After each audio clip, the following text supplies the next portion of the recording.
présent à la troisième. Nous avons une quarantaine de minutes pour le décryptage de ce troisième sujet d'actualité. Nous parlons bien sûr de cet accord signé entre la Russie et la Biélorussie, un accord qui vise dans le déploiement d'armes nucléaires tactiques du côté de la Biélorussie, différentes sorties médiatiques de la part de l'Ukraine, une sortie également de l'Union européenne, une sortie de l'OTAN qui vise à d'éventuelles sanctions contre la Biélorussie si celle-ci poursuit cet accord avec la Russie. On en parle ce soir, chers invités, chers téléspectateurs. Docteur Yantimba, je vais encore commencer par vous. On parle donc de cet accord signé entre la Russie et la Biélorussie. Faut-il craindre ce déploiement qui est prévu d'armes nucléaires tactiques? Et le président Poutine a souligné que c'est sans violation des règles internationales.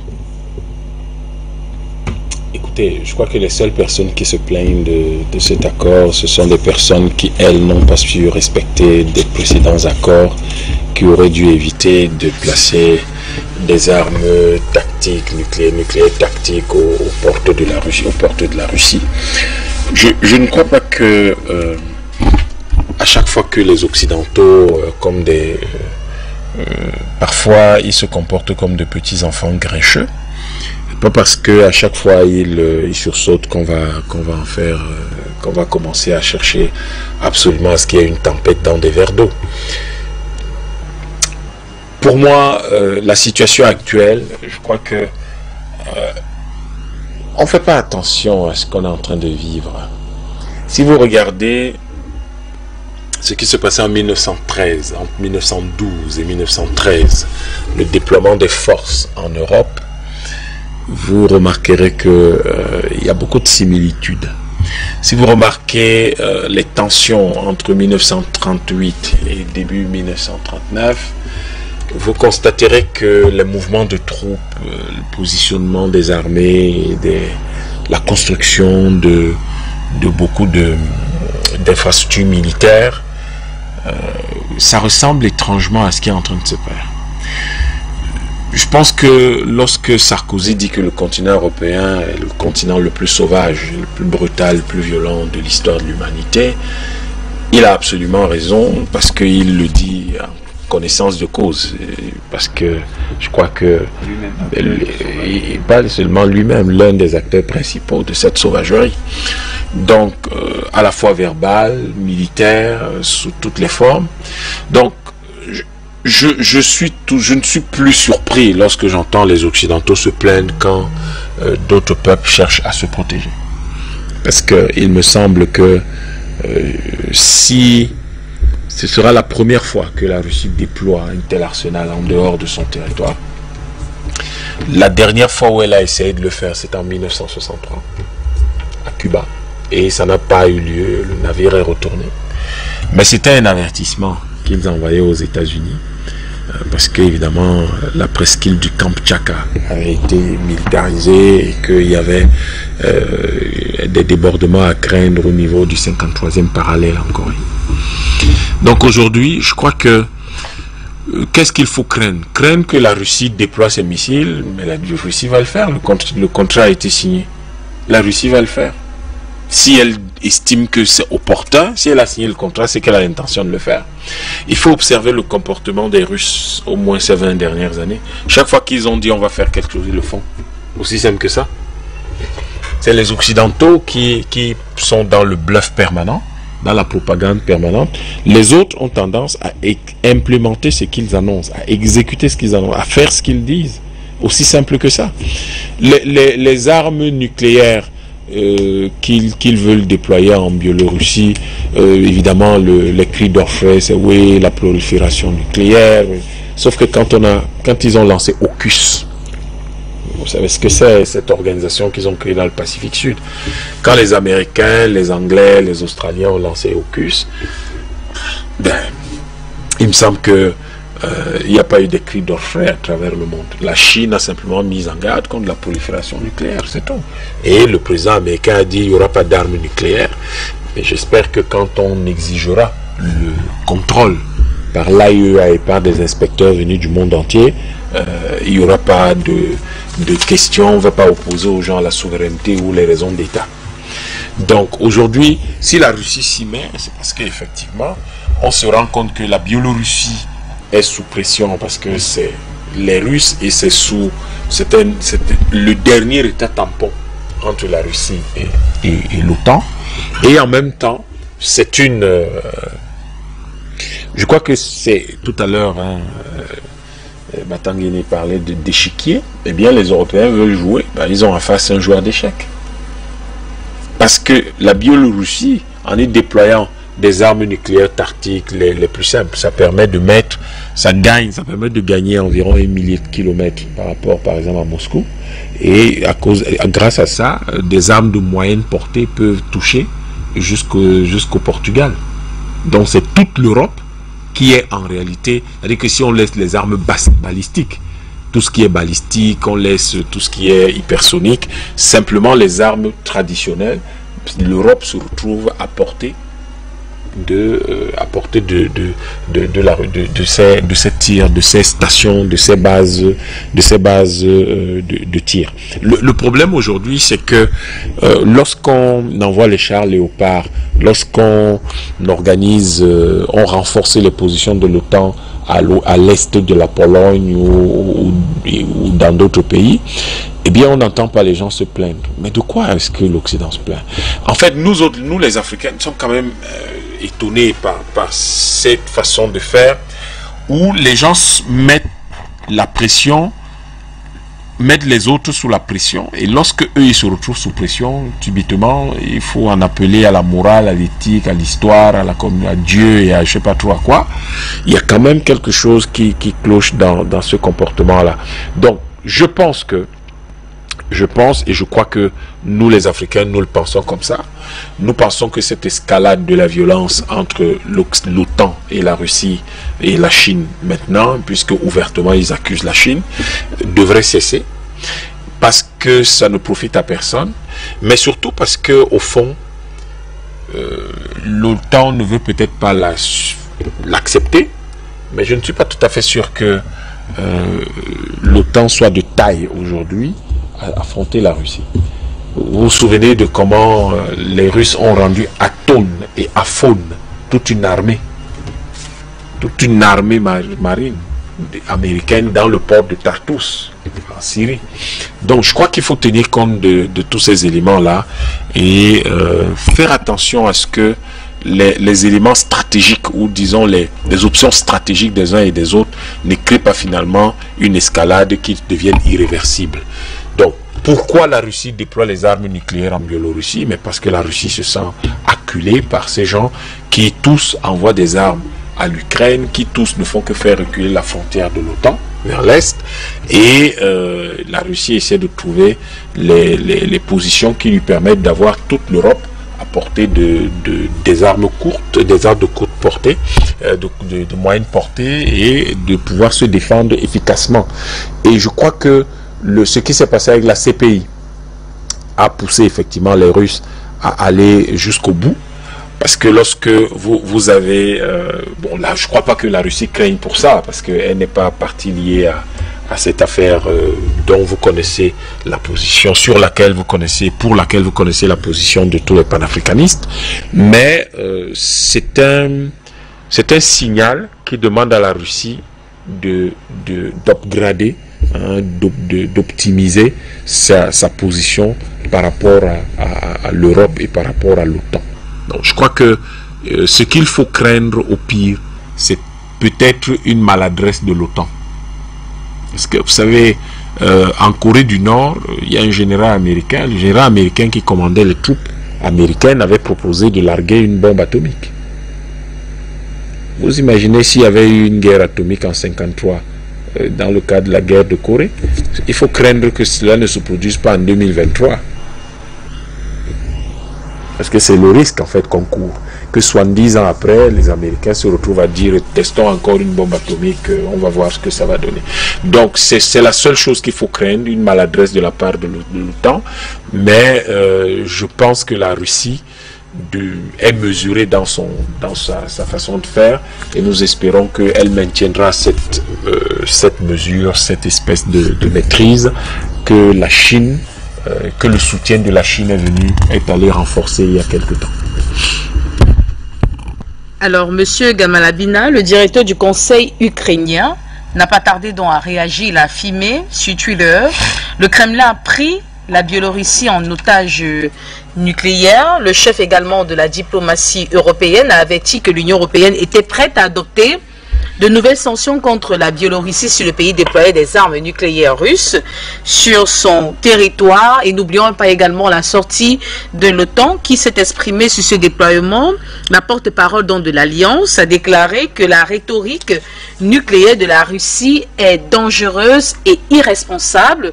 Des sorties médiatiques qui, pour certains géopoliticiens, ne devraient pas l'être, tout simplement parce qu'il s'agit d'un accord entre deux pays et deux pays souverains.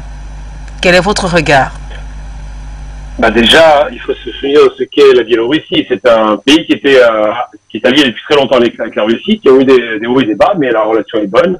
Alexandre Loukachenko est quelqu'un qui est extrêmement ferme sur ses positions, qui a failli subir d'ailleurs une révolution colorée lui aussi, mais qui a repris la main sur cette tentative de coup d'État. Et depuis, il s'est rapproché, en se brouillant avec les Ukrainiens, il s'est rapproché des Russes de façon assez extraordinaire. Donc Loukachenko choisit le parapluie nucléaire russe comme ça existait déjà à l'époque. Je rappelle que l'Union soviétique, c'était la Fédération de Russie plus les pays satellisés d'Europe centrale, et plus les pays à la marge, effectivement la Russie, qui était l'Ukraine, qui était la Biélorussie, la Bélarus, tout un tas de pays comme ça qui sont sur la zone d'influence naturelle de l'Empire soviétique et de l'Empire russe. Donc aujourd'hui, le déploiement de ces missiles dans une zone dans laquelle ils étaient déjà présents, c'est pas un nouveau déploiement, ça a déjà existé à l'époque jusqu'en Allemagne de l'Est. Et bien ce redéploiement jusqu'au Kazakhstan d'ailleurs, on peut y aller. Ce redéploiement des missiles, c'est une façon de donner un signal fort aux États-Unis pour leur dire, puisque vous ne respectez pas les accords que nous avions signés, il y a tout un tas d'accords qui ont été faits, SALT 1, 2, START, enfin tout un tas d'accords comme ça, dans lesquels il va y avoir une campagne de désarmement. Puisque vous ne respectez pas votre engagement, eh bien je vais recommencer à équiper les pays qui sont proches de mes thèses. La Biélorussie, évidemment, est très amie de la Russie, historiquement, traditionnellement, et récemment encore avec la crise ukrainienne, puisque c'est par la Biélorussie que part une partie des contingents russes. Et à côté de ça, l'intérêt géostratégique, c'est de repousser les frontières de l'OTAN le plus loin possible de la Russie. Donc évidemment, les premières lignes de fracture, c'est la Biélorussie, l'Ukraine, la Pologne plus tard, mais surtout ces pays-là sont des pays, alors la Pologne est membre de l'OTAN maintenant, mais ces pays sont destinés à sécuriser les frontières directes de la Russie. Bien que sur un plan géostratégique, c'est purement symbolique, puisqu'aujourd'hui, avec les missiles intercontinentaux et hypersoniques, la question des frontières devient inutile. Ça ne sert absolument à rien de se dire qu'on est sécurisé chez soi, puisqu'en moins d'une heure, on peut frapper d'un continent à l'autre. Mais il n'en demeure pas moins qu'aujourd'hui, les Russes, par des gestes symboliques forts comme ça, rapprochent leur État au-dessus de la Biélorussie. Il va certainement subir les sanctions, et ça n'ira pas bien loin. Et en même temps, les Européens sont très agacés, les Américains, parce qu'ils se rendent compte que les Russes reprennent la balle au bon. La Russie a mis 20 ans à se reconstruire sur un plan militaire, sur un plan économique. Il a fallu beaucoup de temps parce qu'évidemment, c'était un véritable naufrage dans les années 90, mais la vaccine. Aujourd'hui, les Russes sont sortis, l'ours russe est sorti de sa cage et n'a pas l'intention d'y rentrer. Mais le rapport géopolitique est évident aujourd'hui, c'est une fracturation du monde à nouveau. Donc deux blocs antagonistes, Est et Ouest. Les questions économiques ne sont plus mises en avant, c'est plus le bloc communiste contre le bloc libéral ou ultralibéral. C'est maintenant une question impériale.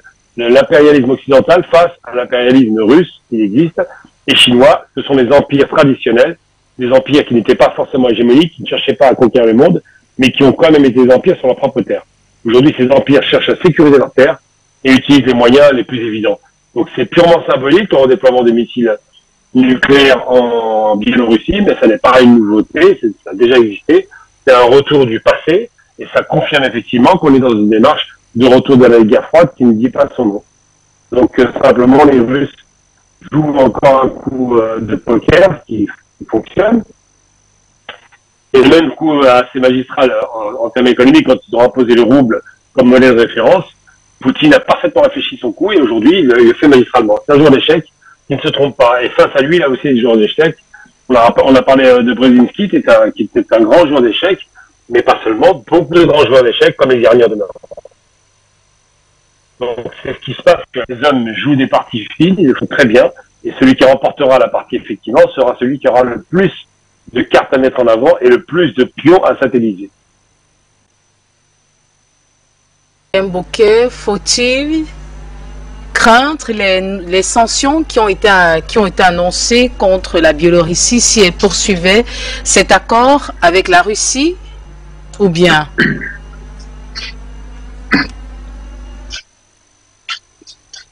Non, absolument pas. Donc moi, je vais vous parler sur le plan un petit peu plus technique pour rappeler aux téléspectateurs.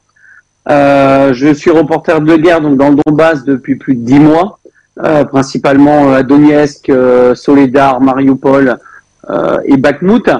Moi, je suis sur le terrain. Je suis sur le terrain depuis 10 mois. Je vois ce qui se passe. Je suis également donc expert balistique.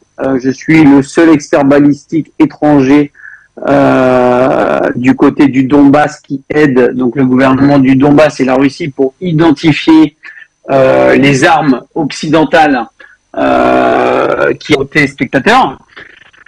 Moi, ce qui va arriver, on s'y attendait. Ça ne nous étonne absolument pas. Ça n'étonne que les Occidentaux.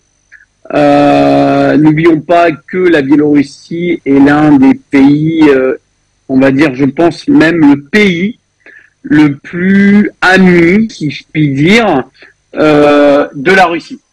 Pour le travail, Minsk, hein, c'est la capitale de la Biélorussie, donc je connais très bien la Biélorussie, la politique de la Biélorussie, et je voudrais également donc rappeler aux téléspectateurs que la Biélorussie donc est frontalier à l'Ukraine et c'est, on va dire, la ligne frontalière la plus proche, l'une des plus proches pour Kiev, donc pour la capitale ukrainienne. Ceci, pourquoi bientôt, donc la Russie a annoncé qu'il allait mettre donc certains armements, ce qu'on appelle des armements nucléaires. Donc ce n'est pas les énormes missiles nucléaires, ce sont ce qu'on appelle tout simplement ce qu'on appelle ici dans le jargon donc ce qu'on appelle des bombes mégatonnes. Ce sont donc des dévastateurs, mais qui ne vont pas comment dire dévaster une ville, je vous dis des bêtises, sur 50 km², ce n'est pas du tout ce genre de bombe qui va être installée au niveau de la Biélorussie. Bien au contraire.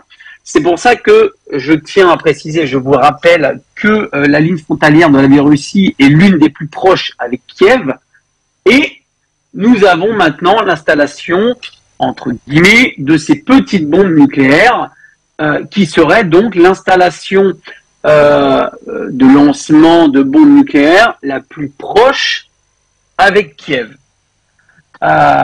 Donc je vous laisse donc supposer beaucoup de choses. Imaginons qu'il y aurait un jour une attaque sur Kiev ou ses alentours.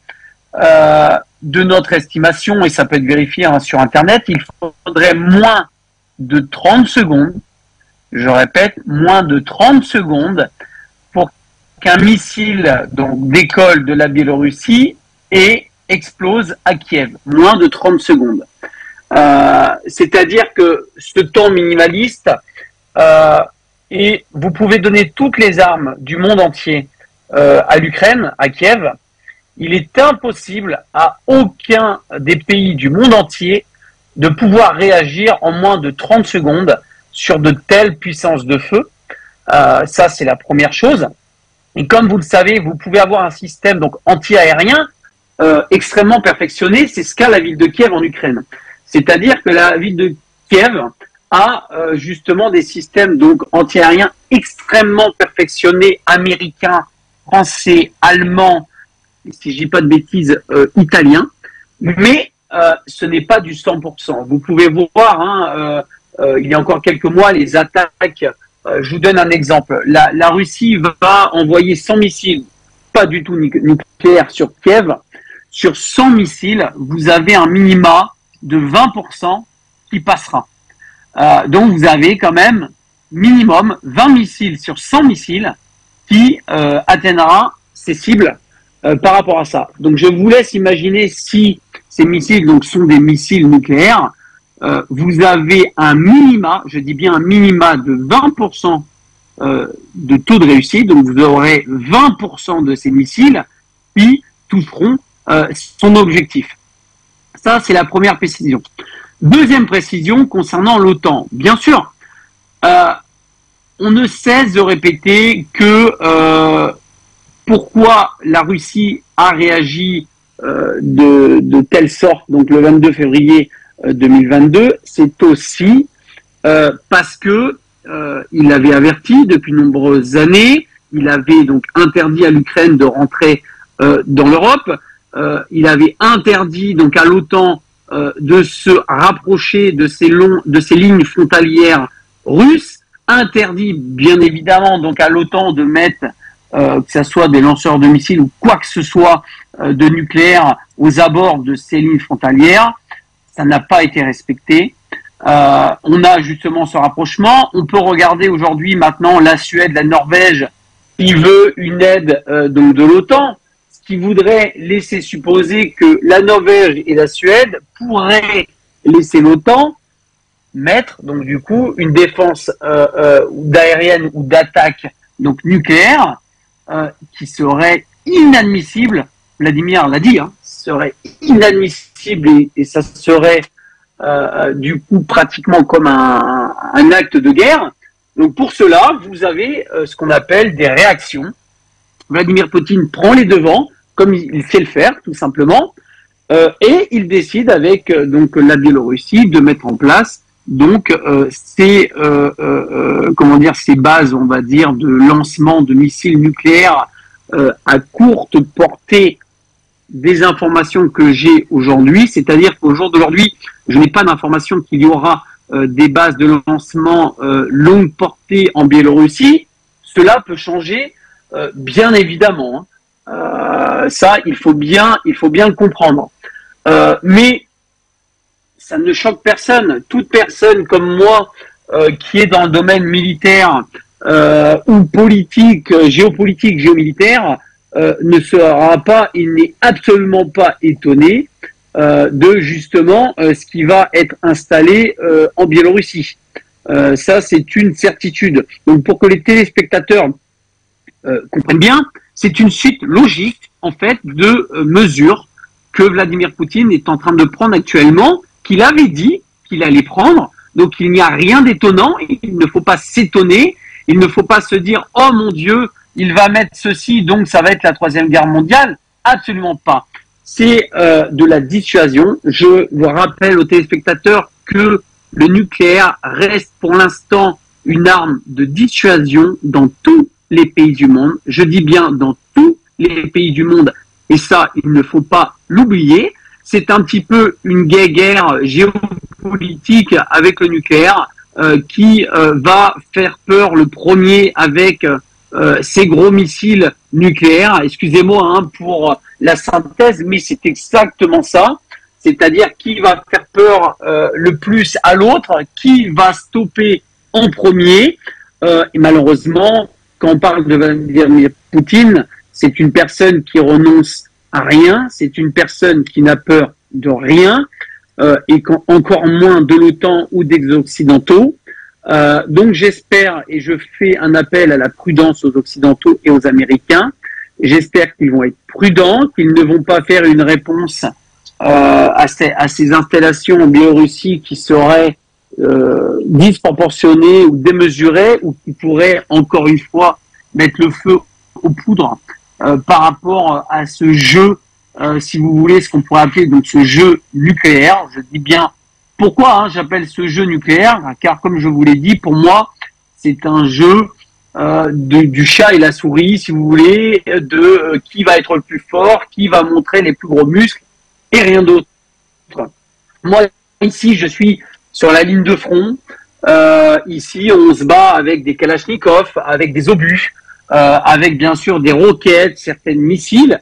Mais ici, je vous dis clairement, hein, ça fait 10 mois, ce sont des guerres des tranchées principalement. Ici, nous avons des tranchées qui ressemblent à Verdun. Voilà. Il y a encore des combats en 2023 de l'ordre de Verdun. D'accord. Chaque camp est dans des tranchées avec donc des armes, se tire dessus, se lance des grenades par-dessus les tranchées, sont dans la boue. C'est Verdun. Voilà. Monsieur Le Sommier donc a fait un reportage et il avait dit très bien dans son reportage qu'il avait vécu et qu'il avait eu l'impression d'être en train de vivre un reportage qu'il avait vu quelques mois auparavant sur Verdun, mais c'est exactement ça actuellement. Malheureusement, sur cette ligne de front où on est, c'est Verdun. Donc voilà. Pour résumer, ce n'est que la suite logique de ce qui devait arriver. Je rappelle une information très importante et je pense qu'on reviendra là-dessus. N'oubliez pas que la frontière biélorusse est la frontière donc au niveau de l'Ukraine, et n'oubliez pas que cette frontière biélorusse est l'une des frontières la plus proche avec, on va dire, au niveau de la ville de Kiev. Donc, s'il y avait par exemple une offensive à faire la plus spectaculaire pour essayer d'aller attaquer Kiev, serait par les frontières biélorusses, car au niveau distance, ça serait la plus courte. Et s'il y avait effectivement des attaques de missiles ou autres, pour que ces attaques de missiles soient le mieux réussies possible, ça serait effectivement des missiles qui seraient tirés donc de la Biélorussie pour raccourcir la distance au niveau de Kiev. Concernant l'Europe et l'Occident, bien sûr, ça raccourcit, mais ça raccourcit pas énormément. Je vous laisse regarder Saint-Pétersbourg. Saint-Pétersbourg, au niveau stratégique, au niveau de lancement des missiles, où vous regardez la zone frontalière entre la Russie et la Norvège, logiquement, il serait mieux de tirer si vous voulez par exemple attaquer un pays européen ou occidental ou même américain, il serait plus judicieux de tirer donc des missiles au niveau des frontières russes de Norvège que la Biélorussie. Je laisse aux téléspectateurs regarder sur une carte du monde où se situent donc les zones frontalières au niveau de la Norvège et où se situe donc l'Europe qui est derrière. Et par rapport à la Biélorussie, vous verrez par rapport à une ligne imaginaire d'un missile, il serait plus judicieux de lancer au niveau de ces lignes de frontières. C'est pour cela que ça n'a pas grande importance de mettre donc ces bases de lancement au niveau de la Biélorussie, hormis pour attaquer l'Ukraine plus rapidement et beaucoup plus précisément. Voilà mon analyse pour ces déplacements au niveau de la Biélorussie. Une analyse donc que je rappelle qui est plus une analyse militaire. Voilà pour mon analyse actuelle de la chose. Merci pour votre intervention, Monsieur Adrien Bocquet. Alors, pour refermer ce programme, Monsieur Jonathan Batengene, déploiement des armes nucléaires en Biélorussie, à quoi s'attendre dans les mois à venir? Madame Capel, j'ai toujours pour habitude de dire que nous sommes dans la 3e guerre mondiale. La 3e guerre mondiale n'a que des territoires sur lesquels elle se déroule. Et ces territoires sont ces champs de bataille. Comme la 1re guerre mondiale avait ses champs de bataille, mais c'était un champ de bataille en Europe de l'Ouest. Ici, on a plusieurs champs de bataille. Ça a commencé ici, on doit dater depuis la Syrie.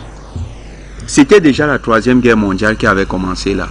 Ça s'est poursuivi avec ce qui s'est passé en Crimée. Ça s'est poursuivi également avec ce qui s'est passé dernièrement au Mali, avec le Sahel. On voit de plus en plus que ces différents champs de bataille s'enveniment. On voit la France qui multiplie les rapports à travers les ONG sur le Mali pour qu'on aboutisse à une résolution de guerre sur le territoire du Mali. Vous avez au niveau de l'Ukraine la situation qui est en train de dégénérer sous nos yeux. même si beaucoup d'analystes veulent être prudents, notons qu'il y a 3 jours, la jeune Française décide d'envoyer des obus à uranium appauvri à l'Ukraine. Obus à uranium appauvri. Pour avoir une idée de ce que ça représente, prenons les études qui ont été menées dans l'usage de ces bombes-là sur d'autres territoires. C'est l'OTAN qui a utilisé la première l'uranium appauvri sur les territoires. En 90, lors de l'opération Tempête du désert en Irak, la deuxième fois à Sarajevo et dans le Kosovo, c'était dans l'ex-Yougoslavie, et la troisième fois dans la deuxième guerre d'Irak. Les États-Unis ont pulvérisé en Irak le premier jour près de 18 000 têtes, près de 18 000 missiles, qu'est-ce que je dis même, près de 800 missiles avec des têtes d'uranium appauvries. Ils ont fait pareil au niveau de la Biélorussie, au niveau du Kosovo, avec là-bas plus de 40 000 têtes qu'ils ont tirées sur le territoire du Kosovo. Qu'est-ce que ça a créé? Une étude qui a été menée par Madame Pavlovitch sur Snezana Pavlovitch sur les sols des 112 sites qui ont été identifiés, qui ont été frappés par les forces de l'OTAN, montre que la radioactivité est dense sur ces territoires-là.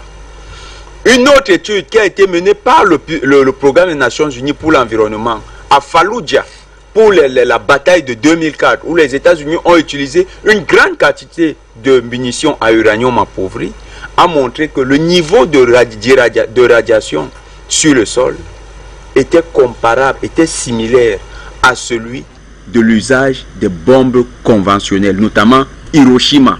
D'ailleurs, Christopher Busby, qui était l'un des experts de cette mission-là, va dire que Fallujah est la nouvelle Hiroshima.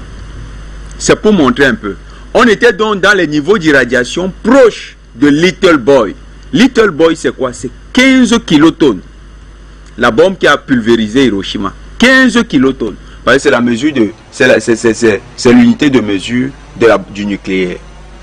Alors, quand vous revenez au niveau de l'Ukraine, la France commence à dire qu'elle donne des munitions des obus à uranium appauvri à l'Ukraine. Vous voyez que les Russes, qui ont certainement plus de données sur la première guerre d'Irak, sur le conflit dans le Kosovo, sur le deuxième conflit en Irak, avec les enquêtes qui sont tronquées sur la question de l'uranium appauvri. Je tiens à rappeler que depuis 1948, l'AIEA et l'OMS ont un accord suivant lequel les enquêtes sur l'usage des munitions à uranium ne peuvent être menées qu'avec l'accord de l'AIEA. C'est-à-dire que l'OMS est incompétente pour nous dire, pour produire un rapport indépendant sur l'usage de l'uranium par les puissances occidentales. Et jusqu'à l'heure actuelle, les études qui ont été menées, quand vous regardez, le Parlement de l'Union européenne commande des études. Et les études aboutissent tout au résultat suivant lequel l'uranium appauvri n'aurait causé aucun dégât sur le sol de ces pays où ça a été utilisé, ni encore moins auprès des populations et les soldats qui les ont utilisés. Pourtant, la majorité des soldats états-uniens de la première guerre du Golfe souffrent de leucémie et de cancer. Beaucoup en sont morts. C'est le cas également même des soldats français qui ont été au Kosovo. Notre copanéliste Adrien Bocquet pourra le confirmer. Beaucoup ont souffert de leucémie et de cancer. D'ailleurs, en 2001, le Parlement français s'est senti obligé de convoquer le ministre de la Défense pour avoir des éclaircissements sur la question. C'était le Sénat qui était à la manœuvre en l'occurrence. Le Parlement européen n'a fait que corroborer les arguments de l'OTAN en matière d'usage d'uranium appauvri, si bien que il y a tout un mystère qui couvre les opérations à l'uranium appauvri. Ce qu'on sait de la part des experts indépendants, comme le colonel Zoran Stankovic, des gens qui ont mené des études sans pour autant être influencés par les experts de l'OTAN, c'est que effectivement, non seulement les sols sont pollués, mais on observe une augmentation du taux de malformation des enfants. On observe également un taux de leucémie élevé, un taux de cancer élevé dans toutes les zones où ça a été utilisé. Je mobilise ces données pourquoi? Parce que les Russes sont conscients de tout ça. Les Russes, notons-le depuis le départ, les Russes agissent toujours en réaction. Les Russes ne sont jamais en train de provoquer l'escalade. Les Russes sont toujours en train de réagir à une escalade qui a été provoquée par l'OTAN. Les Français ont dit qu'ils vont donner l'uranium les obus à uranium approuvé aux Ukrainiens. Les Russes disent nous allons déployer le nucléaire tactique sur les théâtres d'opération. Les Russes ont précisé que ce nucléaire tactique, ils l'ont en quantité. Ils ont dit qu'ils ont 2000 têtes de nucléaire tactique qui sont prêts à l'utiliser. Le nucléaire tactique, c'est vrai qu'Adrien Bouquet veut un peu relativiser. Mais le nucléaire tactique va jusqu'à 100 kilotonnes. Hein. 100 kilotonnes. C'est pas seulement, c'est près de 10 fois Hiroshima. C'est des bombes sérieuses. C'est certes pas le niveau de Satan 2 ou bien d'autres du Satan même 1, mais c'est des bombes sérieuses qui peuvent causer d'énormes dégâts dans une ville. Et avec plusieurs, on peut détruire une ville. Donc les Russes qui sont en train de déployer, c'est un message. Beaucoup de gens sont en train de rêvasser. Ils croient que les gens sont raisonnables. Il faut d'abord connaître la nature de notre ennemi pour comprendre qu'ils ne sont pas raisonnables. Notre ennemi, c'est une minorité. On l'appelle toujours la mafia financière et d'affaires. Celle qu'on appelait jadis l'oligarchie financière et d'affaires aux États-Unis. Cette mafia, c'est une minorité. C'est quelques personnes. Ces personnes-là sont habituées à vivre dans les privilèges. Pas seulement aujourd'hui, Madame Capen, pas aujourd'hui pour les téléspectateurs. Ils vivent dans les privilèges depuis des siècles. Ils ont manipulé la guerre des 100 ans, la guerre des religions, la première guerre mondiale, la deuxième guerre mondiale. Ils ont manipulé le capitalisme mondial. Tout se fait à leur honneur. Ils sont habitués à vivre dans les privilèges. Quand on leur dit non quelque part, ils se sentent frustrés. La personne qui leur a dit non disparaît. C'est des gens à qui on ne dit pas non. C'est comme ça qu'ils se considèrent. Quelqu'un m'a dit, est-ce qu'ils se considèrent comme des dieux? Mais les chrétiens disent que c'est le diable qui gouverne la terre. Donc si vous regardez un peu bien, c'est eux le diable de la terre. Ces gens sont en train de se dire, si les États-Unis tombent, si l'Occident tombe, en fait, derrière l'Occident, c'est leurs capitaux qui vont tomber. Parce que tout ce que nous faisons, dédollarisation, monde multipolaire, tout ceci va à terme aboutir à la chute de cette oligarchie, de cette mafia financière et d'affaires. Donc ils disent, nous ne pouvons pas tomber. Et pour garder leur position de monopole, en tant que la mafia ultime dans le monde, ils sont prêts à sacrifier le plus grand nombre. Nous n'oublions pas, la Covid-19 c'était pour réduire la population mondiale. C'est un génocide à ciel ouvert qui a été organisé. Donc ne croyons pas que c'est des gens raisonnables. Ils ne sont pas raisonnables. Ils ont construit les bunkers. Souvenez-vous, en 2011, on disait toujours que la fin du monde aurait lieu, je crois, en 2012, et qu'il y a des bunkers où les gens vont se réfugier. Ces gens ont construit les bunkers où ils vont aller se cacher s'il y a une guerre mondiale. Et dans ces bunkers, on parle de l'alimentation. Ils ont mis de quoi? Des réserves alimentaires pour au moins 50 ans. Ils ont même conservé des espèces qu'ils pourraient reproduire là-bas. Ils ont déjà pensé à la vie dans ces bunkers. Ces gens-là, c'est eux qui sont à la manœuvre. Ce n'est pas seulement les gouvernements que vous voyez. Ils sont prêts à aller au bout. Ils ne veulent pas. C'est une oligarchie. C'est l'empire qui ne veut pas mourir. Ils sont prêts à aller jusqu'au bout. Aujourd'hui, le président Poutine, quand il prend cette décision, c'est parce qu'il connaît avec qui il a affaire. Il n'est pas naïf. Quand il décide de prendre les armes nucléaires tactiques, il n'est pas naïf. Il sait que ça peut dégénérer jusqu'à l'extrême. Parce que ces gens ne veulent pas perdre la face. Ils ont peur de vivre comme des êtres normaux. Certainement, dans leur diabolisation, leur processus de diabolisation, ils ont réussi à se convaincre qu'ils sont d'une autre espèce que l'espèce humaine. Il faut donc que le peuple soit conscient. Et le premier peuple, ce n'est pas nous, Africains. Vraiment, là, on va prendre les responsabilités chacun. Les Occidentaux, les peuples d'Occident se sont souvent vantés d'avoir la démocratie. Ici, voilà une question qui les interpelle. S'ils veulent la guerre nucléaire ou s'ils ne la veulent pas, c'est leur comportement qui décidera. les manifestations qu'il y a en France, là, c'est rien. C'est rien. Non seulement les peuples d'Occident doivent renverser les dirigeants mis par cette oligarchie, mais les peuples d'Occident eux-mêmes doivent avoir le courage d'aller interpeller ces oligarques. Sans l'interpellation de ces oligarques, on parle souvent des 13 familles, sans l'interpellation de ces oligarques, le monde risque de rentrer dans une guerre nucléaire. C'est les peuples d'Occident qui doivent prendre leurs responsabilités parce que c'est leurs voisins. Si c'était en Afrique nous avons des manières. Hein. Quand on sent que l'affaire est en train de se gâter et que c'est toi qui causes l'affaire, tout le monde sera chez toi dès le matin. Donc les peuples d'Occident peuvent copier cette manière de vivre des Africains. D'autres sont aux États-Unis, d'autres sont ceux qui nous écoutent. Prenez vos responsabilités. Mettez ces personnes face à leurs responsabilités en leur passant le message qu'en cas de guerre nucléaire, personne n'ira dans l'abri nucléaire. Personne d'eux. Toutes leurs familles seront exposées là où il y aura le plus là où ce sera le plus chaud possible pour que nous tous nous périssions ensemble. Comme ça, ils prendront conscience que les risques qu'ils font courir à l'humanité, eux-mêmes sont contents de ces risques-là. C'est-à-dire qu'eux-mêmes peuvent finalement partir avec tout le monde. Tant que ces gens ne sont pas inquiétés, ils vont continuer sur cette ligne rouge. Ils sont en train d'aller à fond parce qu'actuellement ils ont honte. Leur défaite en Ukraine est visible.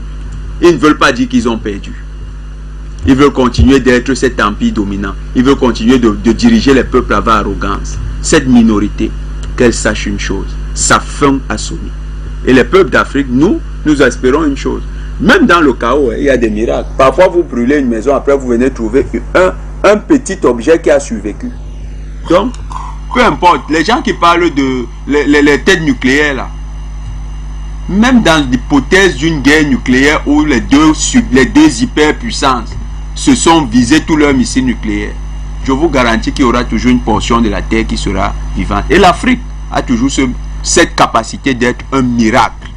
Donc nous n'avons pas peur. Mais nous demandons aux peuples occidentaux, s'ils veulent survivre à cette guerre qui se prépare là, c'est à eux d'arrêter les principaux protagonistes. C'est leurs voisins, ils sont dans leur quartier, ils sont parfois leurs patrons ou dans les entreprises. N'hésitez pas, si vous travaillez pour ces gens, allez leur dire, les Rothschild, les Rockefeller, tous ces gens-là, allez leur dire que la guerre qu'ils veulent provoquer, eux-mêmes n'auront pas le temps d'aller se cacher dans les abris anti-atomiques. Une analyse donc de M. Jonathan Batenguene qui le assume complètement, détaché justement de la télévision panafricaine. C'est ici justement que nous mettons la clé sous l'opération. Merci infiniment, M. Jonathan Batenguene, d'être venu. C'est moi qui vous remercie, Madame Capen. Et il faut savoir une chose, c'est que l'humanité est au bord d'un gouffre. Que la télévision assume ou pas, c'est quelque chose qui finalement va tous nous rattraper. Les peuples de la terre doivent prendre conscience. Il ne faut pas avoir peur de prendre nos responsabilités. Sachons les assumer au moment où c'est le plus utile. Alors, vous comprenez très bien que quand je parle de responsabilité ou bien d'assumer ses propos, c'est au niveau de ce qu'on pourrait appeler... Je comprends très bien, Madame. Un accent assez poussé sur certains propos. Aucunement de se détacher de la ligne éditoriale de la télévision panafricaine qui est l'éveil considérable des consciences et la libération totale de l'Afrique, mais loin de tout accent poussé. La précision était nécessaire, M. Jonathan Batenguene, et s'applique à tous les panafricains, à tous les panélistes sur ce plateau et dans dans tous les programmes de la télévision panafricaine, sans toutefois vous vexer. Mille excuses si c'est ce que j'ai fait. Vous êtes sociopolitiste, il convient de le souligner. Dr Yann Timba, merci d'être venu. Vous êtes économiste, mais également panafricaniste. Merci infiniment, Monsieur Gamal Abina, d'être venu. Je vous en prie, merci à vous pour l'invitation. Et à très bientôt. Vous êtes internationaliste, mais voilà, j'y arrive finalement. Monsieur Adrien Bouquet, merci une fois de plus pour votre participation. Merci à vous et à bientôt. Et comme je le dis toujours, n'oubliez pas la jeune génération africaine. Ne l'oubliez pas, vous êtes l'avenir de l'Afrique. Merci à tout le monde. Vous êtes ancien militaire français, aujourd'hui journaliste indépendant de guerre. Merci infiniment d'être venu. Merci à tous les téléspectateurs, merci à vous tous qui nous suivez de bout en bout. Merci pour cette confiance renouvelée en la télévision panafricaine. Vous le savez si bien. Le combat continue. Libération totale de l'Afrique. Éveil considérable des consciences. Telle la ligne éditoriale de la télévision panafricaine. Merci une fois de plus et à très bientôt pour notre rendez-vous du savoir. Au revoir. Afrique Média. Le monde, c'est nous.